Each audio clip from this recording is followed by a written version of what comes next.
Hey guys, so this is pretty crazy. If you want to go to the moon, a firm hopes to sell $1.5 billion trips to the moon. Uh, it says in this article, attention wealthy nations and billionaires. A team of former NASA executives will fly you to the moon in an out of this world commercial venture combining the wizardry of Apollo and the marketing of Apple.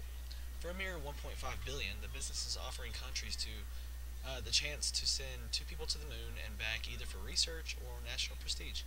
And if you are an individual with that kind of money to spare, you can go to the moon for a couple of days. Some space experts, though, are skeptical of the firm's financial ability to get to the moon. The venture called Golden Spike Company was announced Thursday. Dozens of private space companies have started up recently, but few, if any, will make it. Just like in other fields, said Harvard astronomer Jonathan McDowell, who tracks launches worldwide. This is unlikely to be one that will pan out, McDowell said. NASA's last trip to the moon launched 40 years ago Friday. States is the only country that has landed people there, beating the Soviet Union in a space race to the moon that transfixed the world. But once the race ended, there has been only sporadic interest in the moon.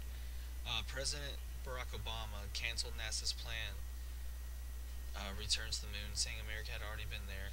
On Wednesday, a National Academy of Sciences said that nation's space agency has no clear goal or direction for future human exploration. But the ex-NASA officials behind Golden Spike uh, do. It's that old moon again. The firm has talked to other countries, which are showing interest, said former NASA associate administrator Alan Stern. Golden Spike's president Stern said he's looking for countries like South Africa, South Korea, and Japan. One very rich individual, he won't give a name, has also been talking with them, but the company's main market is foreign nations, he said. It's not about being first, it's about joining the club, Stern said. We're kind of cleaning up what NASA did in the 1960s. We're going to make a commodity of it in the 2020s. The selling point, the sex appeal of flying your own astronauts, Stern said. Many countries did pony up millions of dollars to fly their astronauts on the Russian space station, Mir and American shuttles in the 1990s, but $1 billion price tag seems a bit steep, Harvard's McDowell said. NASA chief spokesman David Weaver said the new company is further evidence of the timeliness and wisdom of the Obama administration's overall space policy, which tries to foster commercial space companies. Getting to the moon would involve several steps. Two astronauts would launch to Earth orbit, connect with another engine that would send them to lunar orbit around the moon. The crew would link up with a lunar orbiter and take a moon landing ship down to the surface. The company will buy existing rockets and capsules for the launches. Stern said only needing to develop new spacesuits and lunar lander. Um,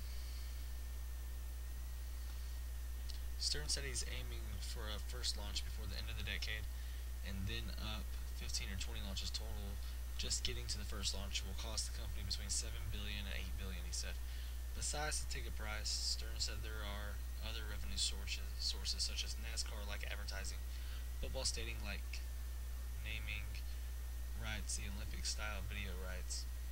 It may be technically feasible, but it's harder to see how it's financially doable, said former NASA Associate Administrator Scott Pace, Space Policy Director at George Washington University.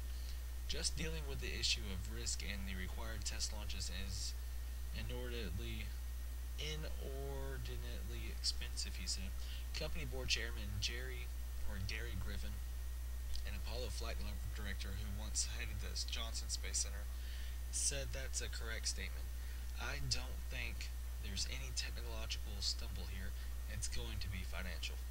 The company is full of space veterans. American University Space Policy Professor Howard McCurdy called them heavy hitters in the field. Advisors include Space Shuttle veterans, Hollywood directors, former House Speaker Newt Gingrich, former UN Ambassador Bill Richardson, and engineer author Homer Hickam. Well, guys, good luck with that, and just be safe up there.